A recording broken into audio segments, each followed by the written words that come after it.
नमस्कार। अपन झारखंड में आपका स्वागत। मैं राहुल ओझा आपके साथ। मुख्यमंत्री हेमंत सोरेन के लिए आज का दिन काफी अहम है। ऐसा इसलिए क्योंकि लीज और शेल कंपनियों में गरीबियों के निवेश मामले में आज सुप्रीम कोर्ट और हाई कोर्ट में एक साथ सुनवाई होगी।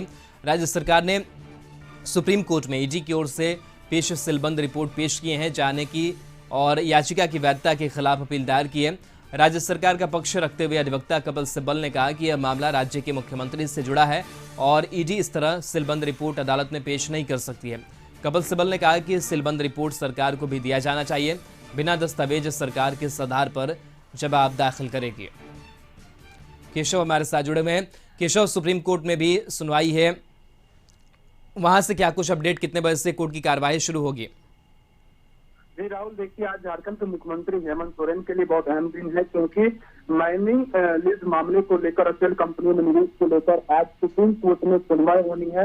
मुख्यमंत्री हेमंत सोरेन की तरफ से जो वरिष्ठ अधिवक्ता कपिल सिब्बल रखेंगे सुप्रीम कोर्ट में। जिस तरह से ईडी ने पिछले दिनों चंद लिफाफे में अपनी जो रिपोर्ट है रचना आयोग को सौंपा था, उसके बाद हेमंत सोरेन के तरफ से कहा जा रहा है कि ईडी ने जो पत्र लिफाफे में सौंपा है चुनाव आयोग को, उसको उसका एक कॉपी हमें दिया जाए। तो इसी मांग को लेकर आज कपिल सिब्बल सुप्रीम कोर्ट में सुनवाई होनी।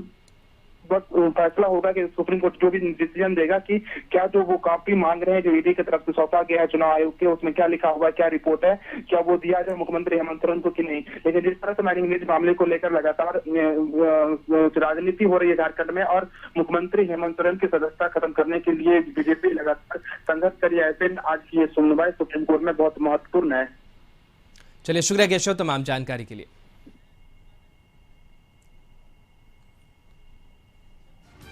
तो सीएम के हेमंत सोरेन को लेकर के आज का दिन काफी अहम। आज झारखंड हाई कोर्ट और साथ ही सुप्रीम कोर्ट में खनन लीज के साथ साथ शेल कंपनी मामले को लेकर के अहम सुनवाई होनी है।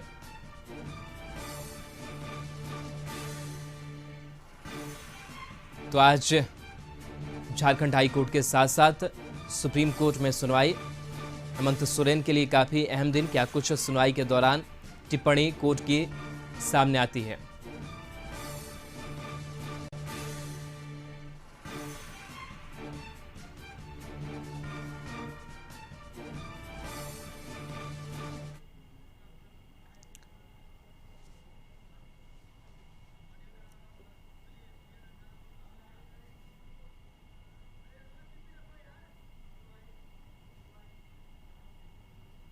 तो सीएम के करीबियों के शेल कंपनी चलाने, सीएम को खनन पट्टा आवंटित करने के मामले में झारखंड हाईकोर्ट में भी आज सुनवाई होगी।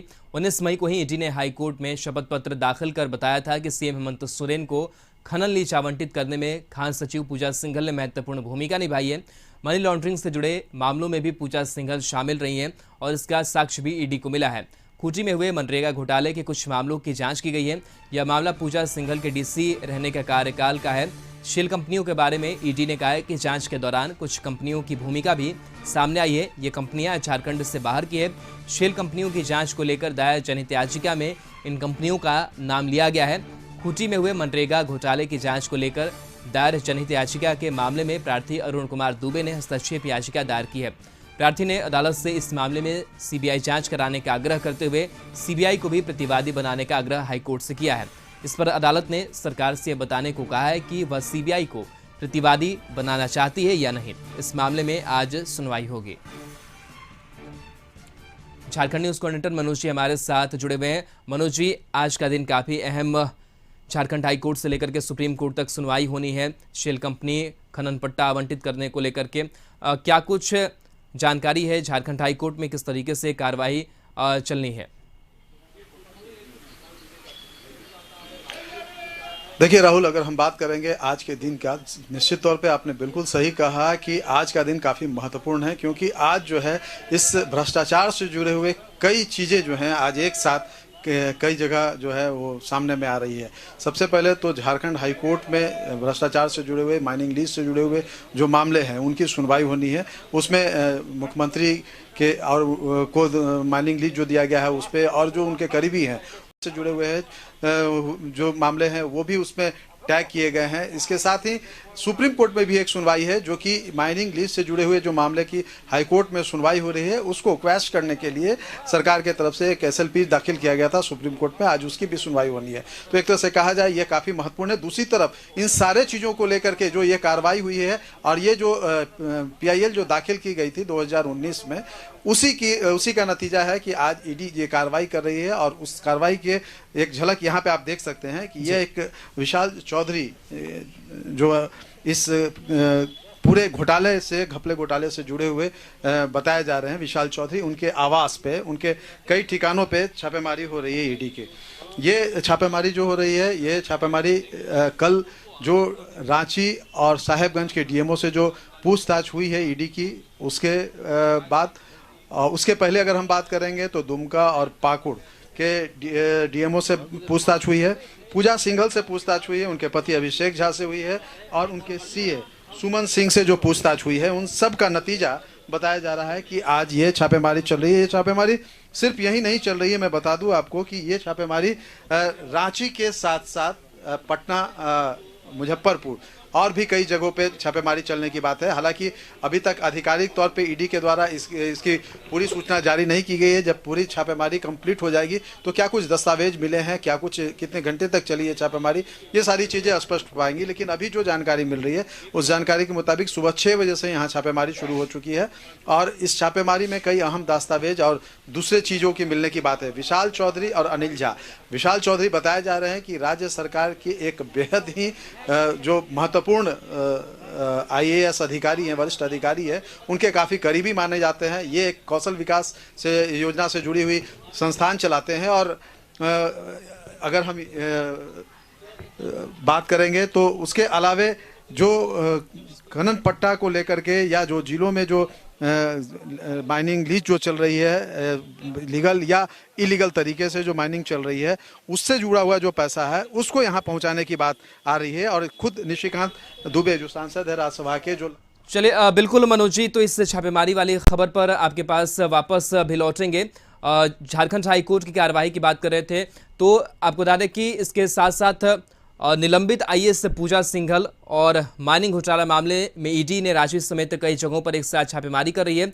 रांची में 6 जगहों पर और बिहार के मुजफ्फरपुर में 1 जगहों पर ED छापेमारी कर रही है। मुजफ्फरपुर में पूजा सिंघल के पति अभिषेक झा का घर है, जहां पर छापेमारी की जा रही है। मनोज जी हमारे साथ लगातार जुड़े हुए हैं। मनोज जी, झारखंड हाई कोर्ट से इतर जिस तस्वीर को आप दिखा रहे थे, छापेमारी चल रही है, मुजफ्फरपुर में भी ये छापेमारी चल रही है, और ये चौधरी जी कौन है, क्या कुछ और जानकारी मिल पा रही है?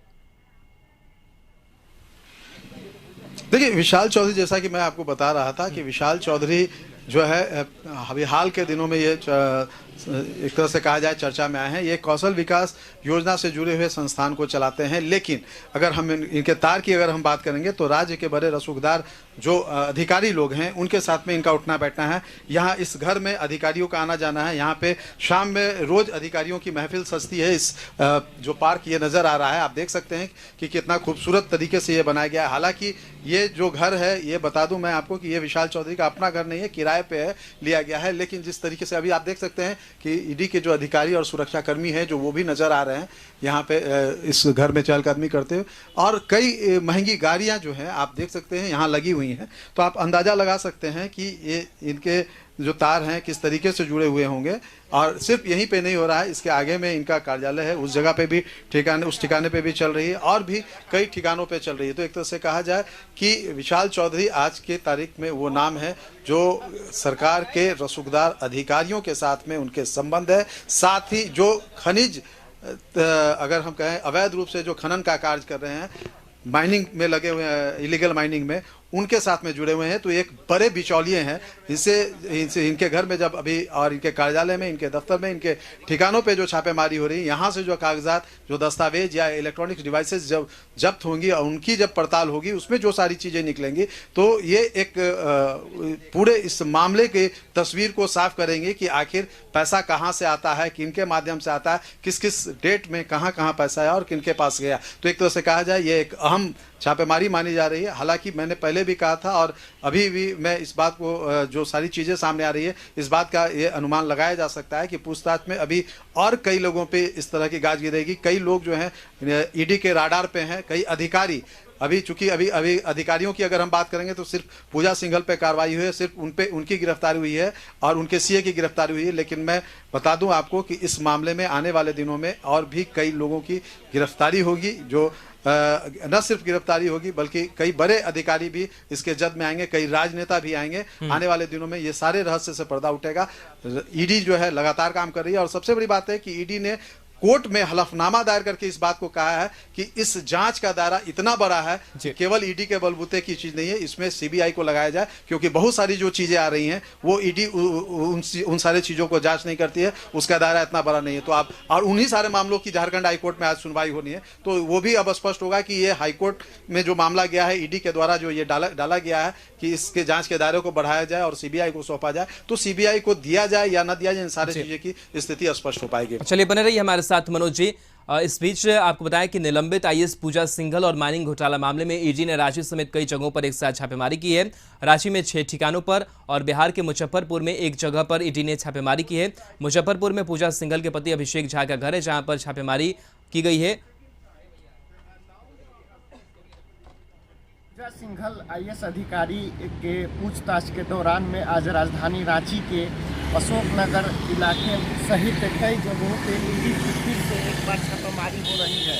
आपको दिखाना चाहेंगे तस्वीर के माध्यम से। हम ईडी कार्यालय एयरपोर्ट पे हैं, जहां पे जो आईएएस अधिकारी पूजा सिंघल की पूछताछ हो रही है, उसके बाद से ही आज जो सूत्रों के हवाले से जो सूचना मिल रही है कि ईडी की एक बार फिर से कई राज खुलने के संकेत मिल रहे हैं। यह गाड़ी जो लगी हुई है वो छापेमारी करके अभी तुरंत लौटी है और यहाँ पे पहुँची है ईडी और दफ्तर। यही ईडी कार्यालय है जहाँ पे आईएएस अधिकारी पूजा सिंघल और इनके सीए सुमन कुमार की लगातार तीसरी बार कोर्ट से रिमांड लेने के बाद पूछताछ जारी है और कई परत दर परत खुलने के संकेत मिल रहे हैं। कहीं ना कहीं कह सकते हैं कि जो आईएएस अधिकारी पूजा सिंघल है, इनके और कई राज खुलने के संकेत मिल रहे हैं। अब देखना होगा कि ईडी के अधिकारी इन दिनों राजधानी में कई जगहों पे जो छापेमारी कर रहे हैं, उससे क्या कुछ राज खुल कर निकलता है। अपने सहयोगी प्रदीप कुमार के साथ मैं राजेश कुमार, रांची से।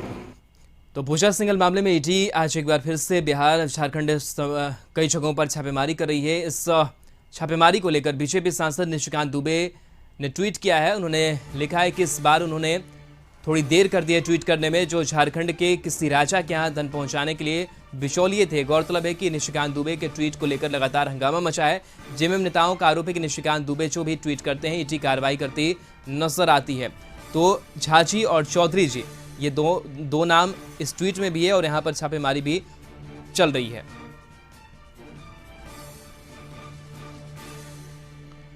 झारखंड न्यूज कोऑर्डिनेटर मनोज जी हमारे साथ जुड़े हुए हैं। मनोज जी, जिस तरीके से निशिकांत दुबे का ट्वीट आया है, झाजी और चौधरी जी का नाम उन्होंने लिया है और ठीक वहीं पर छापेमारी जो है वो भी चल रही है। हालांकि इसको लेकर के जेएमएम कह रही है कि जो ट्वीट में जानकारी साझा करते हैं ईडी वहीं पर नजर आती है। इसको कैसे देख रहे हैं? सुनील, देखिए राहुल, अगर हम बात करेंगे निशिकांत दुबे के ट्वीट को लेकर के, तो निशिकांत दुबे इस पूरे मामले की जब पहले दिन, जिस दिन 6 मई को पहली बार जो रेड हुआ था, उस समय से लगातार ईडी के हर कार्रवाई को लेकर के उन्होंने ट्वीट किया है और इस ट्वीट को लेकर के जेएमएम ने सवाल भी उठाए हैं कि कैसे उन्हें ये सारी चीज़ें जो हैं पहले पता चल जाती है। और आप देख सकते हैं कि आज भी उन्होंने ईडी के कार्रवाई पे ट्वीट की है। हालांकि उन्होंने एक बात कही है कि जो ट्वीट जो हुआ है उसमें उन्होंने स्पष्ट कहा है कि इस बार वो पहले नहीं करके बाद में कर रहे हैं, देर से उन्होंने ट्वीट किया है। कहने का मतलब यह है कि पहले जो जेएमएम का जो आरोप लगता था कि पहले ही कर देते हैं, तो उन्होंने उसको खारिज किया है। दूसरी बात यह है कि उन्होंने इस ट्वीट में राजा जी का नाम लिया है। ये अगर हम राजा जी की बात अगर करें तो उनका इशारा सीधे तौर पर जो है वो मुख्यमंत्री की तरफ है, क्योंकि जिस तरीके से उन्होंने ट्वीट किया है कि राजा जी के पास धन पहुंचाने ये दोनों बिचौलिए का काम करते थे। तो अभी यहाँ पे छापेमारी चल रही है और अगर हम बात करेंगे निशिकांत दुबे के इस ट्वीट को लेकर के, तो ये स्पष्ट होता है कि उनका सीधा प्रहार जो है राज्य सरकार पे, मुख्यमंत्री हेमंत सोरेन पे और उनके पूरे कुनबे पे है। तो एक तरह से कहा जाए तो ये ट्वीट जो है ये आने वाले समय में फिर रंग लाएगा, फिर जेएमएम जो है इन सारे सवालों को लेकर के जो है मीडिया के सामने आएगी कि ये सारी चीजें जो है इनको पहले कैसे पता चलता है, और उसी की वो एक तरह से कहा जाए तो ये सफाई दी है। चलिए, बहुत बहुत शुक्रिया तमाम जानकारी के लिए मनोज जी।